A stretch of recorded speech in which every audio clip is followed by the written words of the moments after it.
All right. Welcome, my loves. I am going to click on over here and I want to take a moment to just quickly go through this TED Talk timeout uh, reflection sheet that we're going to be working on. We are going to be focusing on analysis of arguments. We really want to look at how do people form really solid arguments, and TED Talks are a great place to start. These are people who have been asked to come and speak. So what I want to do is go through the example of how to fill out this form. Remember, an exemplar is an example. So this is the level of work we are expecting from you when you are doing this analysis. If you have not already done so, please stop this recording and go back and watch the Sully Breaks TED Talk on Follow the Leader. You're going to want to watch that first so that this explanation makes sense. All right, so assuming that you have now watched that video, there are 4 sections to this reflection, this analysis. There's the claim. You have the claim section right here. You have a challenge section. If you go down closer to the bottom, you will see the connection section and the change section. Okay, so I'm going to start closer to the top with the claim section. Remember that when we talk about claim refers to something that the speaker is debating. So they're either for or against something. In this case, I definitely feel like Sully is really trying to argue that, we have lost our drive to step up and try new things. And we need more people who are willing to come up with ideas, not necessarily be the leader. And what I really think is important and worth taking from this talk, if you look right here, is that, I keep going back to when we were little. We all love stories. We all loved, being the first to raise our hand. You think of kids in kindergarten class who sometimes were, raising their hand and didn't even have the answer. They just wanted to be called on. And something changes along the way. We get very nervous about having the quote unquote wrong idea and embarrassing ourselves in front of others. And that holds us back. So that's definitely something I felt like here that I took away from things. Once you have established the claim, this is first because it is the foundation of everything. Then I want you to start thinking about some of the things that maybe challenged the way you thought. Maybe they didn't, but really, how did this person try to present their argument? So remember, we have talked about logic and facts. That's our logos. It's also sometimes referred to as how they illustrated to make their argument. Or did they use more of an emotional appeal? Instead of using some of those facts, did they try to play on that pathos, that emotion, the pathway to your heart, to challenge your belief system, your actions, your thoughts, your behaviors? So what I want you to do is really go through and try to give examples.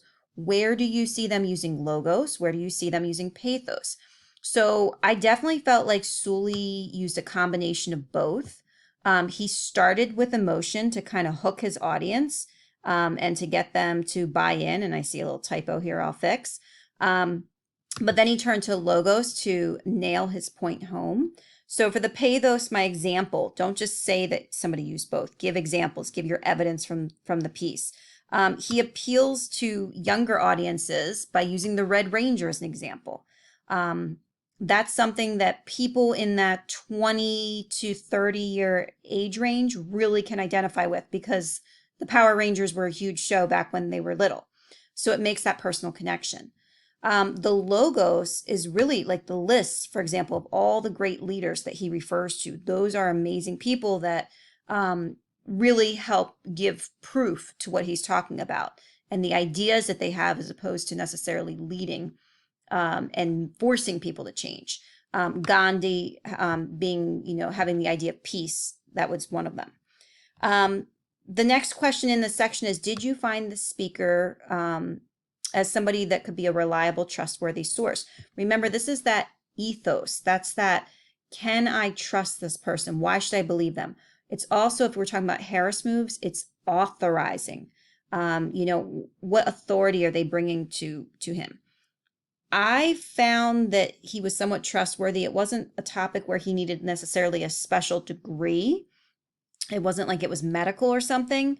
And the examples that he gave made sense. They were well known to the audience. They were famous people. So it was something that made sense to me.